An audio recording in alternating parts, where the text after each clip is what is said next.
안녕하세요. 예수님이 12살 때 성전에서 토론하신 사건을 기록합니다. 오늘 본문은 누가복음 2장 41절에서 52절입니다. 41절, 해마다 유월절이 되면 예수의 부모는 예루살렘으로 갔습니다. 유월절은 어린 양 대신 예수님을 예표하는 절기지요. 누가는 유월절의 주인공인 그리스도께서 성전에 가신 사건을 기록하고 있습니다. 43절, 기간이 끝나 그 부모는 집으로 돌아가는 길이었는데 소년 예수는 예루살렘에 남아 있었습니다. 그러나 부모는 이 사실을 알지 못했습니다. 유월절에 유월절 어린 양 예수께서 안 계신 것을 몰랐다는 아이러니를 묘사한 것입니다. 46절, 3일이 지나서야 그들은 성전 뜰에서 예수를 찾게 됐습니다. 그는 선생들 가운데 앉아서 이야기를 듣기도 하고 묻기도 하고 있었습니다. 가운데 앉았다는 것은 마치 연설하는 사람이 가운데 위치한 것을 표현하는 말입니다. 예수께서 율법 교사들의 이목을 집중시키면서 그들에게 둘러싸여 토론하시는 상황을 묘사하는 것입니다. 듣기도 하고 묻기도 했다는 것은 일방적인 질문이 아닌 유대인의 특징인 토론 상황임을 알 수 있습니다. 47절, 예수의 말을 들은 사람들마다 그가 깨닫고 대답하는 것에 몹시 감탄했습니다. 몹시 감탄했다는 말은 정신을 잃다, 제정신이 아니다, 혼비백산하다 이런 뜻입니다. 이스라엘의 가장 뛰어난 선생들이 어린이 석학을 만난 것을 표현합니다. 이 헬라어 단어는 하나님의 나타나심에 대한 인간의 반응을 표현할 때 흔히 쓰는 단어입니다. 누가는 놀라움을 나타내는 헬라어 단어 중에서 가장 신학적인 의미를 많이 담고 있는 단어를 택한 것입니다. 49절, 그러자 예수가 말했습니다. 왜 나를 찾으셨습니까? 내가 마땅히 내 아버지의 집에 있어야 하는 줄 모르셨습니까? 이 장면에서 예수님이 처음 말씀하시지요. 유대인들은 하나님을 나의 아버지라 부른 적이 거의 없습니다. 그들이 우리 아버지라 할 때는 그들 민족을 생겨나게 하신 하나님이라는 의미 이상으로는 이해하지 못했습니다. 예수께서는 하나님의 아들 되신 신성을 드러내신 것입니다. 예수님은 하나님을 내 아버지라고 부르는 관계 안으로 모든 사람들을 들어오게 하실 것입니다.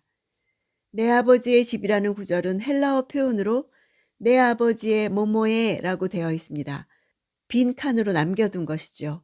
헬라어는 바로 다음에 나오는 내용으로 빈 곳을 채우기 때문입니다. 그래서 내 아버지의 집에도 되고 내 아버지가 하시는 일에 대해라고 해석할 수도 있습니다.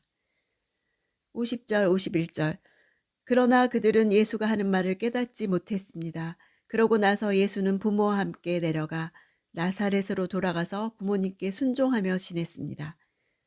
예수의 어머니는 이 모든 일을 마음에 간직했습니다. 나사렛으로 돌아가서 순종하며 지냈다는 것은 예루살렘 성전에서의 사건이 부모에 대한 불순종이 아니라 하나님의 아들 되심을 드러내고자 한 것이었음을 말하는 것입니다. 마리아가 기억들을 마음에 모아놓는 모습을 보여줍니다. 누가는 이렇게 마리아가 모아놓은 기억들을 인터뷰해서 자신의 중요한 연구 자료로 쓴 것입니다. 예수가 하는 말 할 때 말은 레마입니다. 단수형입니다. 마리아가 이 모든 일을 마음에 간직했다를 개역 성경에는 이 모든 말이라고 번역했죠. 이 모든 말은 레마다, 레마의 복수형입니다. 이 모든 말이란 예수께서 하신 말씀뿐 아니라 사건들 전체를 뜻해서 모든 일이라고 번역하는 것도 가능한 것입니다. 52절, 그리고 예수는 지혜와 키가 점점 더 자라가며 하나님과 사람들로부터 사랑을 받았습니다. 누가는 지혜라는 단어를 강조합니다. 지혜는 헬라어로 소피아죠. 원독자들은 이 소피아를 추구하는 자들이었습니다. 인간의 행복이 지혜에 있다고 여겼습니다. 지혜가 자랐다는 것을 맨 처음 쓴 것은 그 시대 사람들과 그 시대 가치관에 맞춘 것입니다. 지혜가 자라는 것은 율법 선생들과 토론하는 상황과 연속선상에 있습니다. 여기서 점점 더 자라갔다는 것은 능동태로 쓰였습니다. 그분이 이제 스스로의 성숙에 적극적이신 모습을 그리고 있습니다. 성전에서 학자들과 함께 하신 사건 이후로 예수님은 자신의 정체와 목적을 온전히 알고 계신 모습을 보입니다. 마리아가 이 모든 일들을 마음에 간직했다는 말이 연속으로 나오고 있습니다. 목자들이 아기 예수를 찾아와 천사들이 한 말을 전했을 때도 마리아는 이 모든 말을 마음에 지켜 생각했다고 했습니다. 성전에서 다시 찾았을 때 예수께서 하신 말씀에도 이 모든 말을 마음에 간직했다고 했습니다. 이런 마리아의 반응은 다른 사람들과 대조됩니다. 마음에 새겨 생각한다는 것은 단순한 기억이 아니라 믿음의 내용에 대해 기억하는 것을 가리킵니다. 마리아의 이런 태도는 계시, 즉 모든 말이라고 번역된 레마에 대한 반응입니다. 들은 말씀에 대해 깊이 생각하고 또 생각하고 있는 마리아의 태도를 보여줍니다. 이 사건들의 진정한 의미가 무엇인지, 실제로 자기에게 이루어지는 일을 보며 앞으로 어떤 일이 일어날 것인지에 대해 계속해서 말씀을 생각하며 간직했다는 것입니다.